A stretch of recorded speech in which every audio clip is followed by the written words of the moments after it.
This is the Stop Time Podcast. I'm your host, Lisa Hopkins, and I'm here to engage you in thought-provoking, motivational conversations around practicing the art of living in the moment. I'm a certified life coach, and I'm excited to dig deep and offer insights into embracing who we are and where we are at. So my next guest was raised in Brooklyn, New York, and he followed a lifelong love of movies and television to SUNY Purchase, where he received a BFA in film. Working his way up on the on-set crew ladder in New York City after graduation, he eventually led to a successful career as a cinematographer. He shot theatrical features, episodic TV, documentaries, commercials, and music videos all over the globe. After serving as DP on the first season of HBO's Sex and the City, he launched his directing career in season 2 and went on to direct 7 episodes of the series before moving to LA in 2001 and hanging up his light meters to focus on directing full-time. He continued to direct some of the most successful comedies on TV. His credits include more than 20 episodes each of Modern Family and Scrubs, as well as multiple episodes of Get Ready, Superstore, Blackish, Mixed-ish, The New Girl, The Middle, Cougar Town, Bernie Mac, Don't Trust the Bee in Apartment 23, and Better Off Ted. His hour-long work includes Whiskey Cavalier, AJ and the Queen, Good Girls, Big Love, and 5 episodes of Ugly Betty. He was the pilot and series main director for the ABC series Jake in Progress and Big Day, and directed the pilot and executive produced Champions with Mindy Kaling and Charlie Grandy. He was the executive producer-director on The Mindy Project for all 6 seasons and directed 30 of the 116 episodes of the series. In 2011, for his direction of the series Modern Family, he won both an Emmy and a DGA award for the Halloween episode and was nominated for a DGA award again in 2012 for the Express Christmas episode for the same series. He sits on the DGA Creative Rights Committee, consults on NBC Female Forward and Emerging Director Program, and is on the board of governors for the Television Academy representing the Directors Peer Group. He is also one of the founding members and principal instructors of DGA first-time episodic directors classes. Post-COVID, he has served as executive producer-director on 3 shows, all shooting in Vancouver. The first season of The Mighty Ducks Game Changers for Disney, or Disney Plus. The final 16 episodes of Firefly Lane, my favorite, for Netflix. And he launched So Help Me Todd for CBS before finally returning home to LA. It is with pleasure that I introduce you all to Michael Spiller. Michael, welcome. Thank you, Lisa. It was very interesting hearing that read back. I have lots of edits I want to make now. For sure, including my reading of it. Probably it was a cold read, so that was the best part of it. No, it's great. It's great to get to know you. And as we were saying pre-show, like, this came in a little bit late, but it was fun for me to sort of discover you in real time, which, we're called Stop Time, Live in the Moment. So got to walk that talk, right? Exactly. I don't want you to be over-prepared. God forbid. God forbid. So many questions for you. Do you love what you do? I do love what I do. I think you have to do this work. I mean, my work is, primarily on a television and film set and has been for almost 40 years. And if you don't love it, you're probably not going to thrive, and you're not going to have a good time. And the secret for me is I would do most of this stuff for free. I'm really glad they pay me, but I'm sort of the happiest when I'm working, which is something I'm working on because you don't work all the time, and the downtime is something that I'm looking at how I address that in my own life. Oh, that's really interesting. Thank you for sharing that. It's funny because, well, let me challenge that a little bit just right off the top. Let's just jump in. Well, I'm curious because do you really believe that when you're not working, you're not working? Like, you're a creative person, right? I am, but I'm not necessarily like a great self-generator of work. There are many peers of mine who, when they're unemployed, they're out there working, the global room, taking meetings, or developing stories, or contacting writers and trying to build their own thing. And I've just never been great at that. I enjoy it the few times that I've done that, and working with writers, I really do enjoy that, on projects in development. But I don't. I'm just not great at generating that. So, am I working when I'm not employed? To some degree. But the thing for me, what I've been addressing and working on myself is how to make that time productive and enjoyable, because historically I've stressed about not working, because at the end of the day I'm a freelance artist, and if I'm not working, there's not necessarily money coming in. And usually what happens is I stress for a couple of weeks, and then I get a job, and I'm like, oh my God, wait, well, there's so many things I wanted to do, around the house, or take a vacation with my wife, or, go out to dinner and all these other things. And, I've fallen into that trap. I fell into that trap sort of early in my career, and it's been a process to try and get out of that.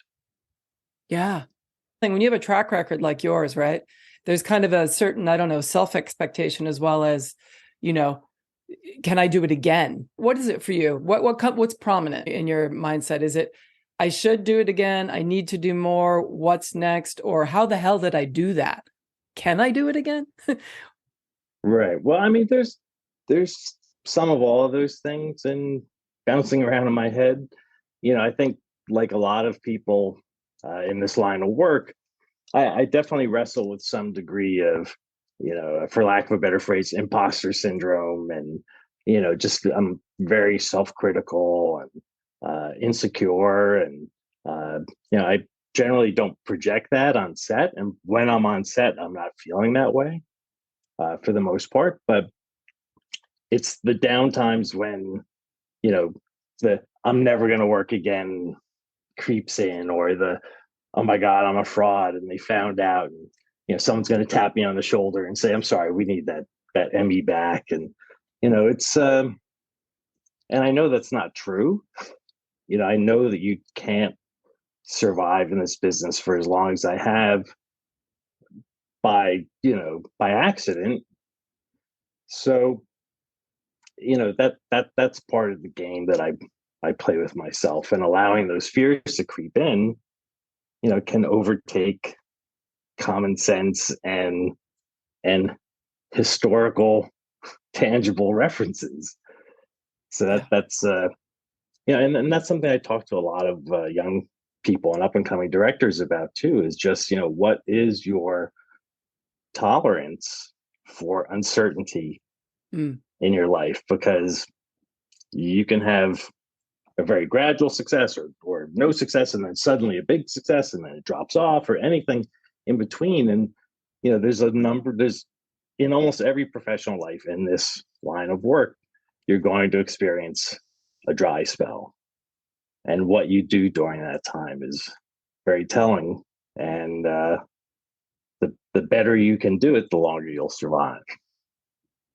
Well, it's interesting too. It has been sort of the thrust of what we were told by our mentors. And it's interesting because the word survive keeps coming up, right? If you want to survive, if you want fame, and it's funny that we set ourselves up for these things, because yes, it is true. I mean, through discernment, we understand that it's not steady, right? And all of that. But when we program our brains to think, thank God I survived, I mean, the other side of that is, how lucky am I that I've, been able to make a living doing what I love to do? Not, you know what I mean? That's a totally different mindset saying the same thing. But the idea that you needed to survive. I mean, imagine surviving life without passion. I don't know. Yeah. Do you know what I mean? The implied, using survive, I think, is something that might be useful to be shifted in our mindsets about how we approach stuff. What do you think? Yeah, I think so. I mean, I guess survive might be a little strong, and thrive. Post pandemic, the advice, for what it's worth, that I give my kids is I tell them repeatedly, I honestly don't care. They're both in college. It's like, I Okay. honestly don't care what you study. I just want you to find something you're passionate about and do it. I Yeah. don't care if you're going to make a lot of money. I don't care if there's going to be three letters or anything after your name. Just find something you love to do. Mm. It's that age old adage of, if you love what you do, you'll never work a day in your life. Yeah. And that is the way I feel. I know that I work very hard, but, for better or worse, I am at my happiest when I'm working, when Mm. I'm surrounded by, every film crew all over the world I've ever worked with are all are all flavors of the same, variations. Like it's just there's a specific type of person that loves this lifestyle, this sort of uncertain, transient, ever changing, never dull lifestyle. We're like modern day carnies, I think, Uh, on some extent. And those are my people. yeah. That's cool. There's a culture that you're speaking to, right? Which is familiar and exciting and collaborative, right? So when you jump in, you know that those are going to be elements that exist no matter what the project, right? No matter what story you're telling. And it's if I'm hearing you correctly, it sounds like that aspect is key to why you keep doing it again and again, because at least you know the baseline, right? Whether it fails, doesn't fail, or whatever, you're going to get that, right? Yeah, I mean, there's things that are consistent on every project, Yeah. to some degree. You're telling a story, and there's going to be different people involved who have certain responsibilities, and how you choose to interact with them and how you present yourself. And particularly in television, because I'm speaking in big generalities, in the world of episodic television, Mhm. the role of the director is quite different than many other arenas, feature films or a play or something like that. It's like the director has a different role. So the director really on episodic television really needs to collaborate as a guest, and they need to be a leader and have some ideas, but they're also telling one chapter of an ongoing story that Yeah.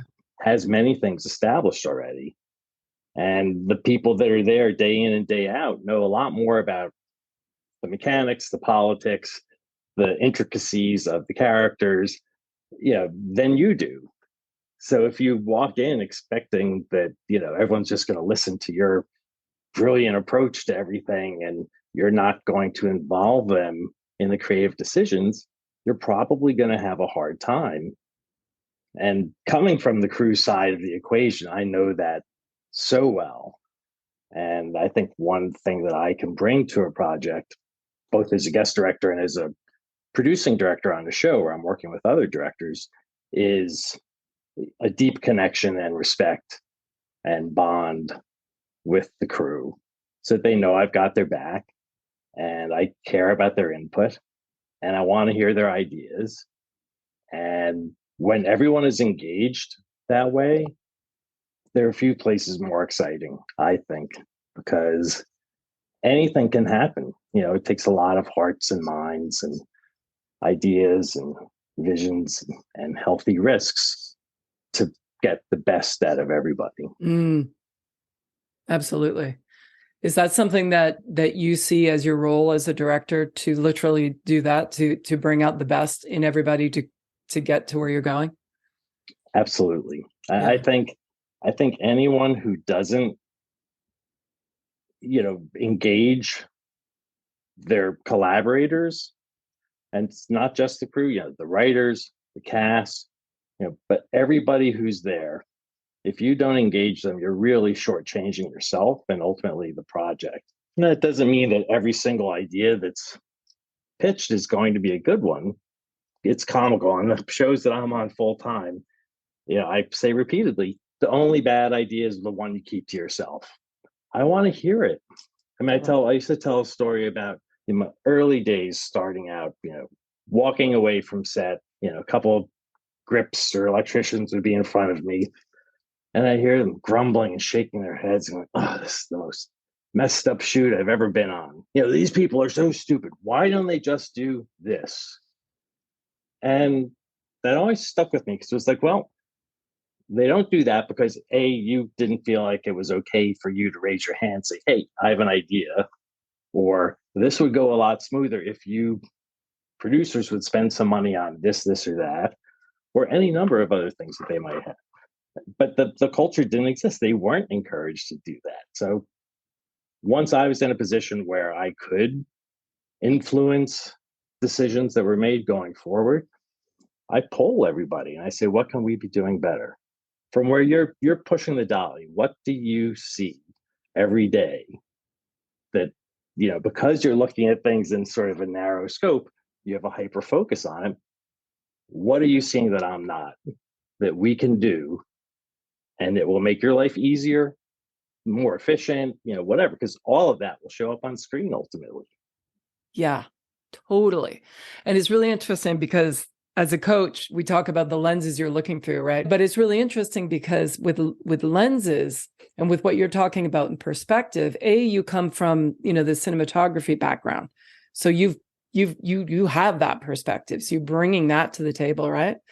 And then as a director, it sounds like, and a producer, that you're really engaging your people, understanding that there's more than just the way I can steer the story, because there's all this information, right, from all the people to create and co-create something new and different. I'm so curious to know what was it that drew you to directing? Like, because it sounds like, what did you say? He hung up his light meters and went, like, what was it that made you want to direct? Well, I mean, it's funny. Towards the end of the first season of Sex and the City, my agent called me and said, if the show gets picked up for a second season, I'm going to make them give you an episode to direct. And I was like, nah, I'm good. I'm comfortable in my lane, doing what I do. And he said, no, you're going to do it. I thought, well, okay. So I was not chomping at the bit to do it by any means. And that first episode, I also was the DP on the episode. So I don't recommend that for first time directors. The great part about it was, I mean, there was not a class like I teach now. I wish there was. I would have saved me years of making mistakes and learning things in a different way. But I did feel like a bit like I was walking out on a tightrope blindfolded, but the entire cast and crew was below me going, we got you, Mike. We got you. Wow. So that was a wonderful feeling. And since then, I've been instrumental in giving many directors their first episode. And, in fact, on the Mindy project, I basically had the same conversation my agent had with me about giving the DP his first episode. And he's like, no, I really don't want it. I said, you're going to do it, Marco. And he did a great job and directed 7 or 8 through the course of the series. So, wow. What do you think? Do you remember what it was you were most afraid of? Like the thing that made you say, no, thanks. well, I think historically, looking back on my career and the choices I've been faced with, I spoke earlier about healthy creative risks. I tend, and I started out working as a grip, an electrician. And so every step of the way, I had to take a healthy creative risk and say, you know what? I'm no longer going to be a best boy. I'm going to be a gaffer. So people who call me for best boy work are not going to call me anymore, and I'm going to lose work, but ultimately it'll get me closer to shooting, which is what I wanted to do. So each one of those stages, you take a risk, and this is not unique to me. As the risks got bigger, as the steps got larger, I felt like there was more at stake. And my fear, my insecurity, my, desire not to step out of my comfort zone was often very powerful.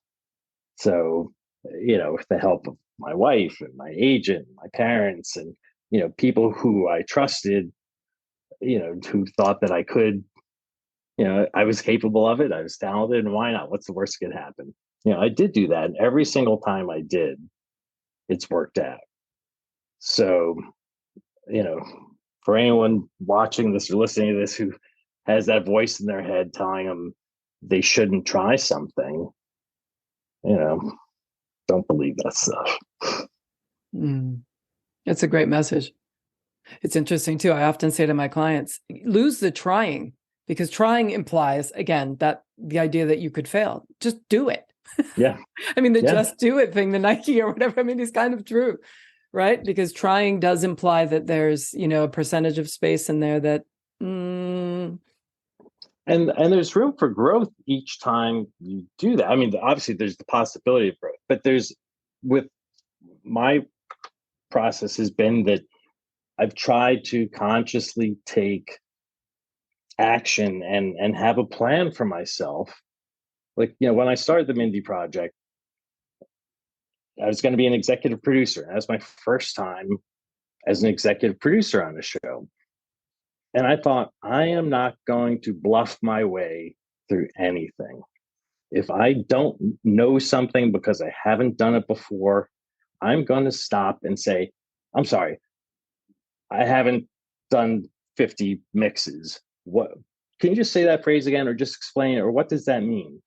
I have the job. It's like, it's worse to to bluff and think that, oh my God, if I say something, everyone's going to know I haven't done this before. And then you stumble through and maybe you screw it up. And it's like, then people are saying, what the hell is wrong with this executive producer? Why does he know what this is? But if you say, I'm sorry, guys, let's talk about this because this is new to me. Well, now you're being vulnerable and you're involving other people and they're engaged. And most people are very happy to explain what it is they do because it will make our subsequent future interactions that much smoother. So, yeah. Well, yeah. And it's like, it's funny we call it, and it is vulnerable because being honest sometimes is very vulnerable. But isn't it interesting that really you were just being honest, right? You were owning it. And I love that because, as humans, and we're hardwired to do that, to protect ourselves from embarrassment from a very young age. And we program ourselves that way, not only, from our primitive ancient times, but from when we were kids too. Oh, better be careful, Michael. Don't do that. You might get hurt. You might scrape your knee. And it's true. There were things that kept you safe, but there's a certain point at which, I mean, I call it recasting your gremlin, right? Literally, rewriting the script and just saying, hey, not like get it out of your head. I think a lot of us spend a lot of energy saying, no, I'm not going to think like that. I'm going to think like this. And it's like this. Whereas it's like, no, come on in. Thank you. You've served me in the past. You've been fabulous. It's an old story, though. We have a new story, and I could use your help. Could you help me do this? that resonates with me. I mean, for sure. The sort of well, first of all, I'm just struck by the embarrassment thing because embarrassment to me is one of the hidden, in my opinion, one of the hidden toxic emotions that, particularly for men, that leads to so much other stuff, so much bluster and aggression and shame and just these terrible toxic states that people can work themselves into. And as I've gotten older and more experienced and done a lot of therapy, I've learned that I can laugh at myself. I don't need to be perfect. And if I do something wrong or I ask a stupid question, quote unquote stupid question, or I suggest something that doesn't work, I don't need to be embarrassed if the space that I've hopefully helped create is safe for everyone to do that. And it's in fact an opportunity for me to lead by example by making a fool of myself. Now, again, I would put that in quotes because, the actors are probably taking the greatest risks of anybody because, they're so exposed and they may try something. And if they personally don't like it, it may still wind up in the show and that could feel terrible to them. So they're very, very vulnerable and they need to feel safe. And as part of that, creating that larger safety zone on set, again, where everyone gets to say, I have a thought, or can I make a pitch, or what do we think about this?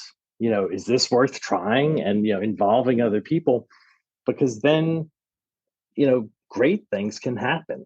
If you're protecting yourself, if you're censoring yourself, if you're stifling your ideas, you're the thing that wells up that you have no control over, that thought, that creative force, if you're stifling that, that's, that's a crime.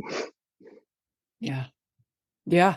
When we were starting to go back to work, I was doing a series in Canada in August 2020. No one had ever made a TV show under COVID conditions before. So, even though many people have done it since then, and there are other people who were doing it simultaneously, it really felt like this was uncharted territory, and templates and methods of doing work that had been honed over 100 years had to be reinvented. And I did think at the time, and still argue, that there was no one better suited to come up with a system for how to keep doing our jobs under COVID than a film crew. I believe that we could do it, but there was an emotional component that wasn't really addressed. We were going to work every day in a situation where it's quite possible that someone would get sick.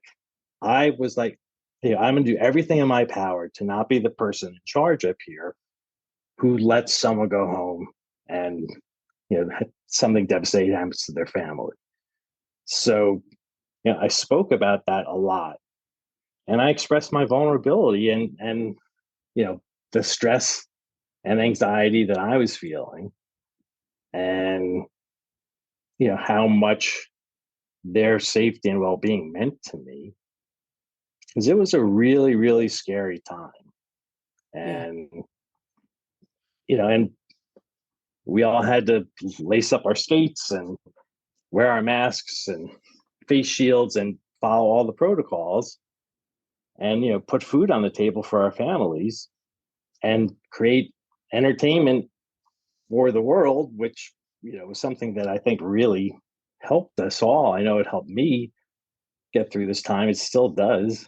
I really felt like that was an opportunity where I could stretch my understanding of what my responsibility was for my job, that it really included the physical and emotional well-being of 150 people that Yeah. I was leading. That's amazing. I just want to stop for a moment and celebrate you actually for that, because if, just getting to know you, based on that sort of identifying, when you first started, not feeling like you could tap into the skills of even giving notes to somebody about a performance, to fast forward to 2020, to leading a team in a literally on a pioneering mission, right? That's huge. That's really huge. Congratulations. They were very lucky to have you as a leader. Thank you. And it didn't go perfectly, but it went really, really well. And I learned a ton, and almost no one got sick. Yeah, that's amazing. That's amazing. What did you learn that you're going to take away with you in your leadership? Well, I think I learned I need to lean in harder to some of the things that still are less attractive or scare me, or I'd just rather avoid. And it's one thing that's tricky is that the job description of a producing director varies job to job. I think I know what my strengths are, and I think I can get better at saying more of that up front, which is tricky because you're trying to get the job when you're interviewing. You don't want to go in too hard and say, well, I'm not going to do this, I'm not going to do that, I'm not going to do this, but I'm really great at these things. But I think having clarity about what at least the initial expectations are and what the division of labor is going to be.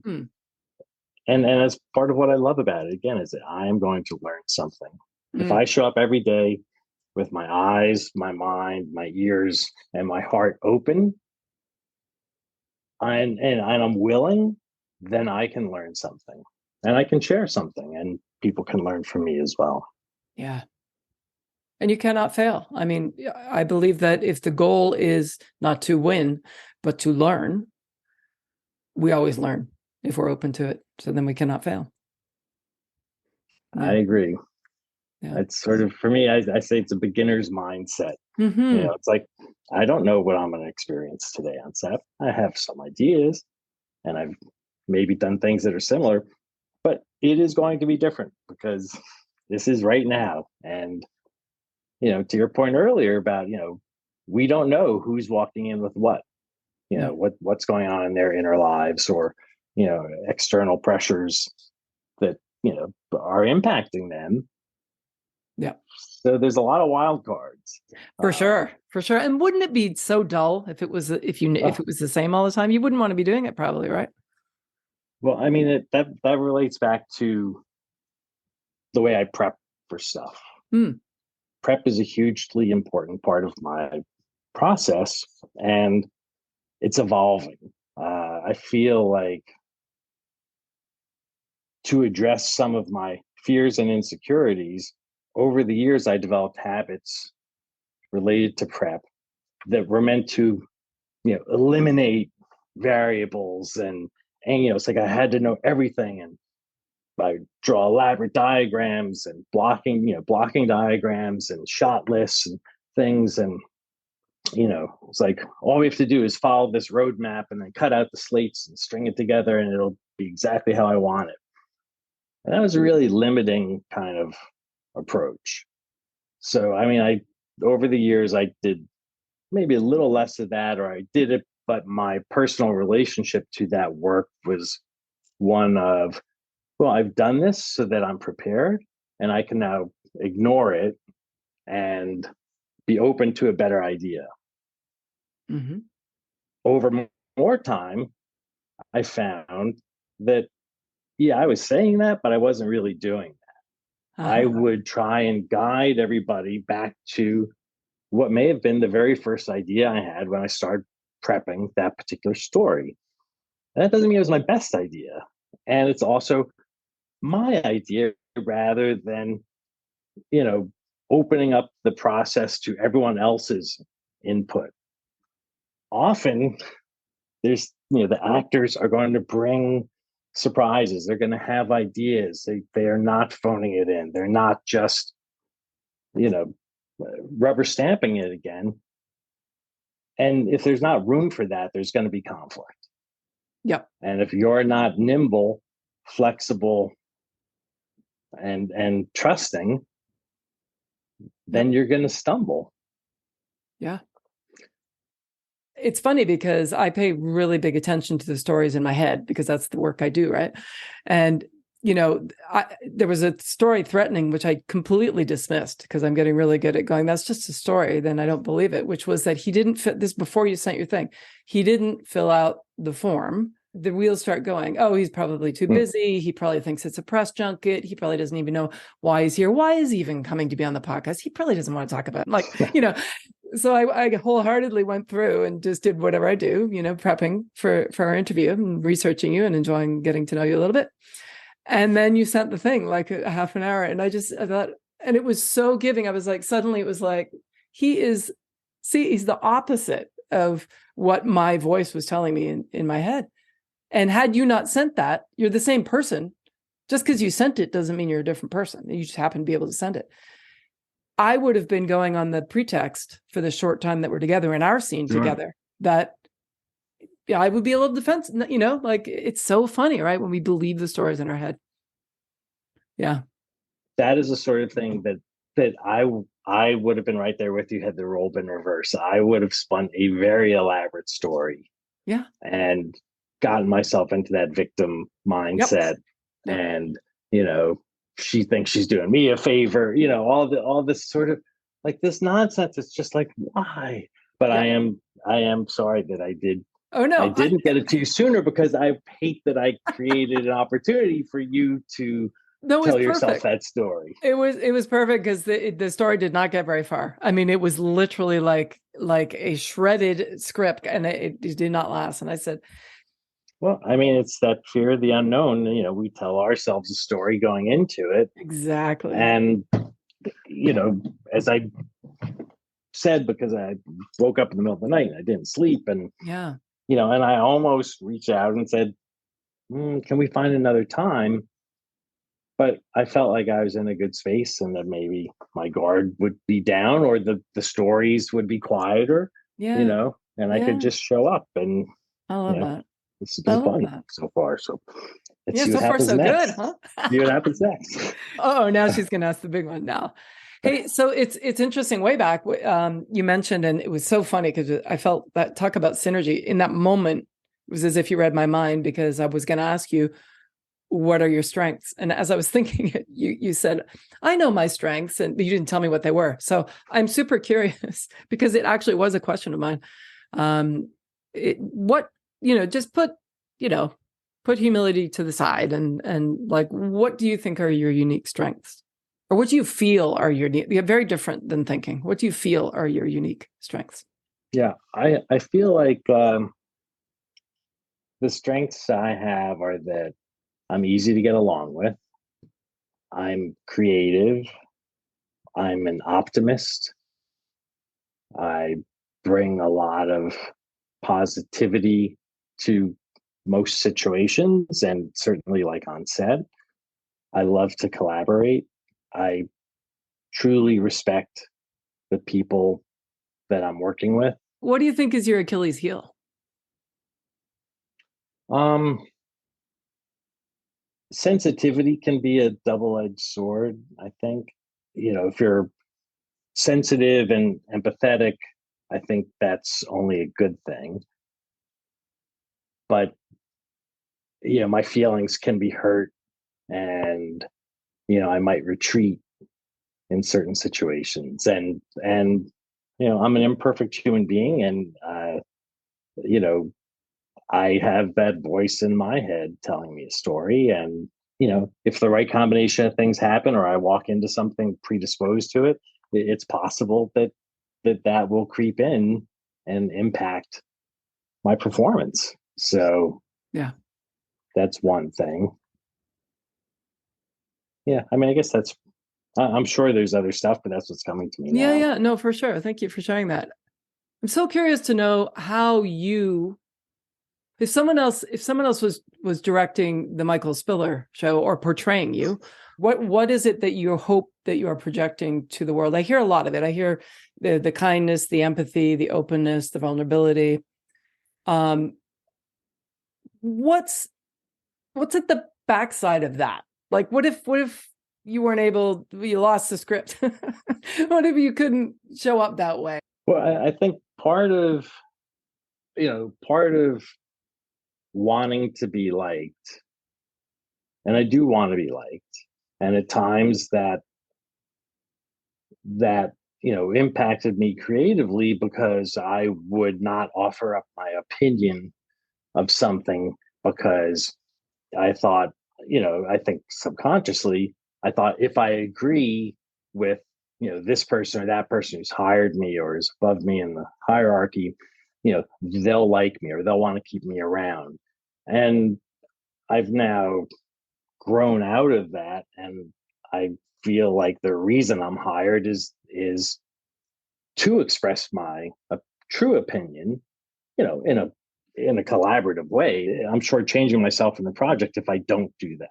But I think, looking back further, like core character, early childhood stuff, I grew up in Brooklyn, but I moved there when I was 5 years old, right before first grade. And my parents were kind of hippie-ish, and we moved from New Jersey, so everyone who could at that time was leaving Brooklyn and going to New Jersey or Long Island, and we moved to Brooklyn, to a very Italian neighborhood. The next 10 years were like the first 20 minutes of Goodfellas, and I got my ass kicked a number of times because I looked different, and my parents both worked. I was an only child. In some ways, I kind of raised myself. I was sort of very independent from a very young age. When I was on 12 or 13, I began to sort of get tired of being an outsider and getting beat up, sort of reinvent myself, like a parallel version of myself. I passed for Italian. I've since discovered through 23andMe, there's a little bit of truth to that. But, I would tell people that I was half Italian. My mother was Italian. and cultivated my Brooklyn accent and basically became a version of who I thought the world would accept, because I got the message very young that if you knew the real me, you'd reject me, or you'd beat me Mm. up, or you'd ignore me. So, it's been a lifelong process to understand that, correct and adjust and recalibrate that, recognize it and say, as you said, that was true then. And if, on some level, that skill helped me survive. Again, use the word survive. And I don't need to do that any longer. And I can be my authentic self. And, I think people who've been with me on set know that I can be loud and exuberant and command attention, all in a fun, playful way. But I'm very shy. So I'm, you know, I have social anxiety. Um, I don't like being the center of attention. I think not, having this anxiety about people's names, like in social situations, like It must be really interesting in this context, especially. I mean, if I was a young film actor or wanting to be a director or something, and I met you at one of these parties or that you probably didn't want to be at or whatever, that must be really bizarre for you in a way. I mean, thank God you're a giving person and you want to just obviously you're helping young people, but is that a strange experience for you to like, I mean, when they see all that you've done, they're just going to like target you, right? Going, oh, I got to have a conversation with that guy. Like, how does that feel for you? It's kind of a paradox in a way, right? Because I guess, I mean, I do recognize it. And I mean, first of all, I won't lie, to have anybody come up and say like they're a fan of your work, or, even to this day, people come up to me and talk about movies I shot, like how yeah. Hartley films had changed their life. And it's Mm-hmm. like, my God, nothing's better than that. I could hear that all day long, and not because it's like feeding my ego. It's just like an actual human connection. That helps me understand that the work that I'm doing, that I've devoted my life to, means something. Because I've struggled with that like 10 years ago. God, what have I done? I was like, what does all this crap mean? It was like, I haven't touched anybody. I was like, no, I have. I've been a part of work that has been important and has caused people joy or an emotional reaction. And I'm proud of that. And it's valuable and it's meaningful and it's necessary. Totally. But when people come up and, I can relate to oh, I see they might be nervous or they're waiting and they want to say hi. And it's like, I try to just be as welcoming as possible. I mean, obviously, situations can vary, but if it's a mixer or some sort of event, TV Academy or Directors Guild or something like that, where that's the whole purpose of it. Oh, I mean, I'm an open book, and I give people my email address, my phone number, and let's continue this conversation. And it's,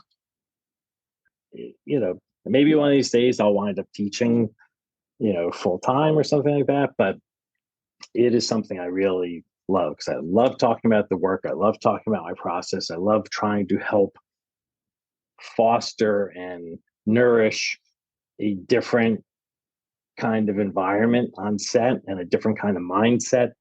You know, the days of people screaming and yelling and treating each other poorly, on every level, have to be ending. Those have to end. It's not, there's just no reason for it.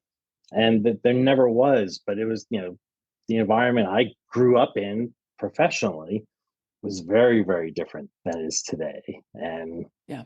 I'm quite grateful for that. And I've played whatever small role in that I can and continue to. Um, and also, I feed off their energy and enthusiasm and excitement, and they re-inspire me. And hopefully, whatever nuggets I share can inspire them. And so, yeah, but I can I can recognize that, the shoe being on the other foot in that instance Yeah, is there is an irony to that. totally. Yeah, no, totally. Hey, what's one highlight and one low light of your career so far? Is there one that like really stands out as a highlight and one that stands out as a low light? I mean, the sort of big highlight of winning an Emmy was, is an obvious answer, and yet it's still it was hard to beat that moment. I mean, it was truly uh, incredible. That was a cliched highlight, but that was a highlight. There's nothing Uh, cliched about it if it happens. It's like when people say, it's not bragging if you did it, right? I mean, you won the Emmy. Own it, man. Good for you.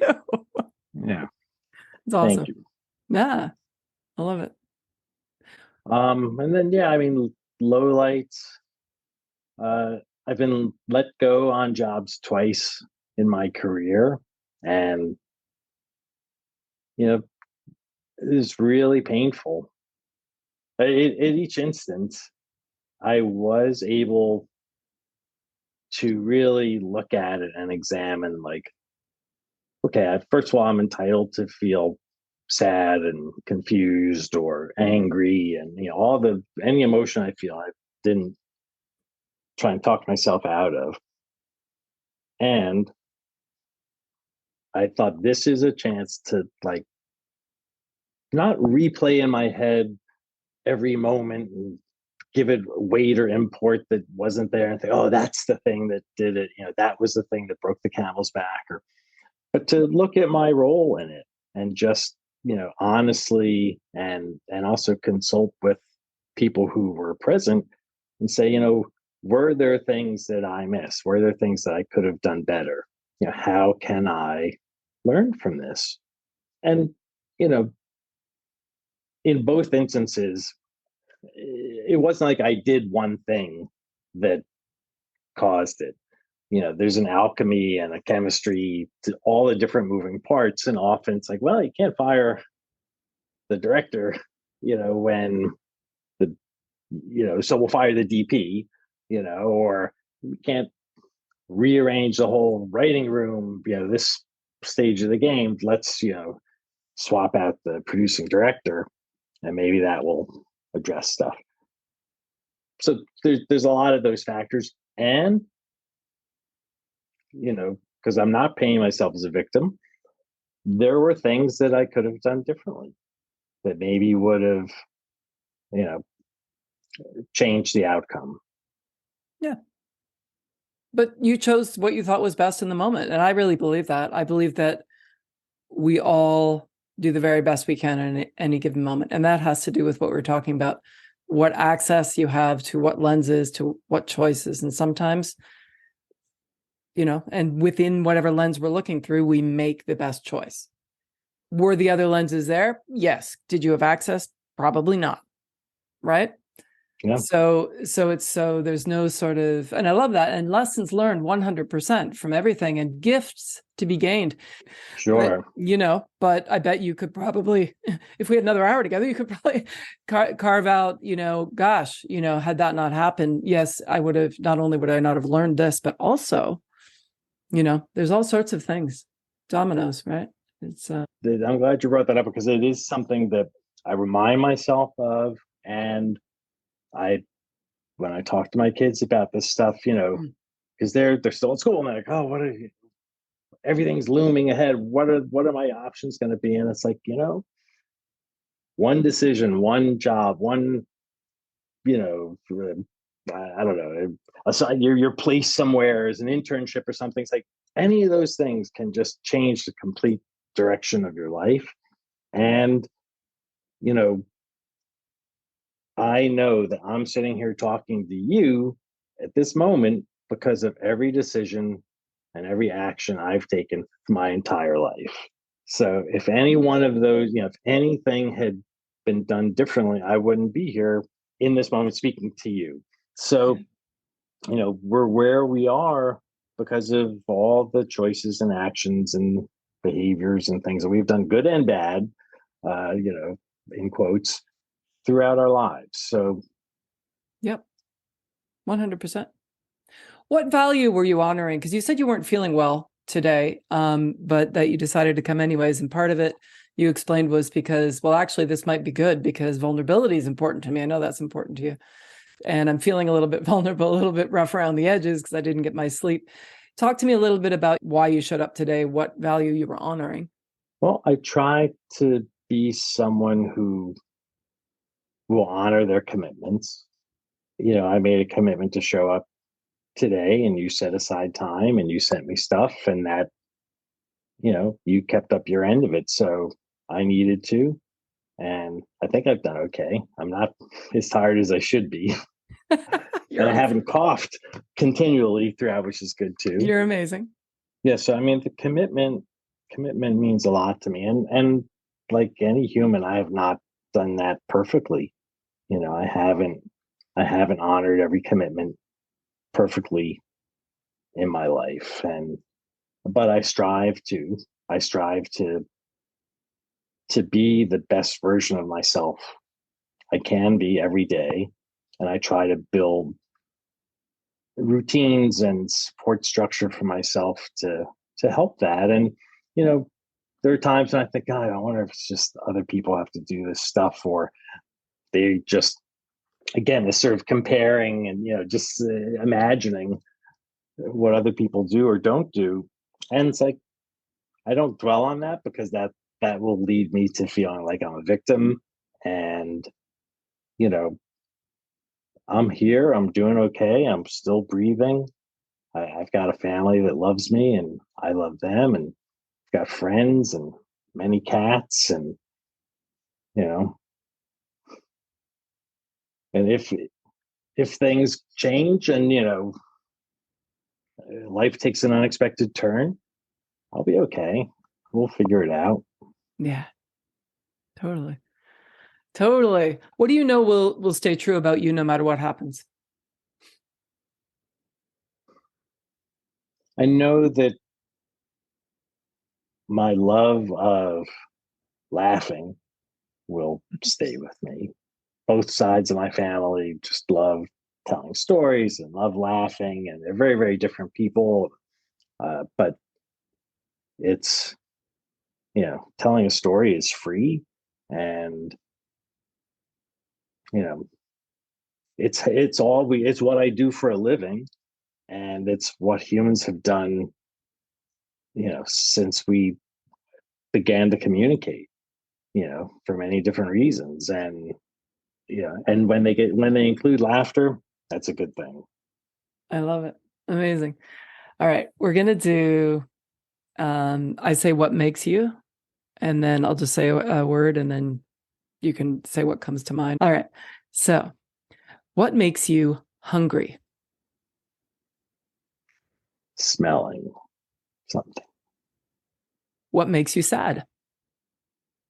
Feeling lonely. What inspires you? People. What frustrates you? People. What makes you laugh? People. Sorry, that's boring. I love it. No, it's great. And my cats make me laugh. What makes you angry? Close-minded a-holes. Yeah. And finally, what makes you grateful? Everything. I love it. What are the top 3 things that have happened so far today? The sun is shining. I showed up for this, and so far I don't have COVID today. I love it. What's something you're really looking forward to, both today and then let's go meta and tell me in the future what you're looking forward to? I'm looking forward to what's next for me professionally. I don't know where my next job is.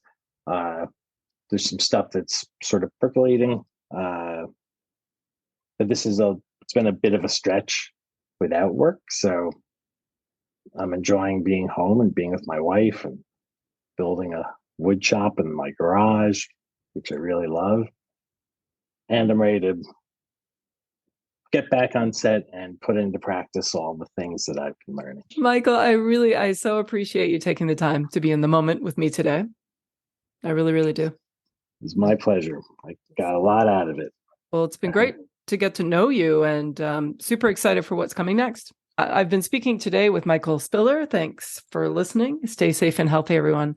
And remember to live in the moment. In music, stop time is that beautiful moment where the band is suspended in rhythmic unison, supporting the soloist to express their individuality. In the moment, I encourage you to take that time and create your own rhythm. Until next time, I'm Lisa Hopkins. Thanks for listening.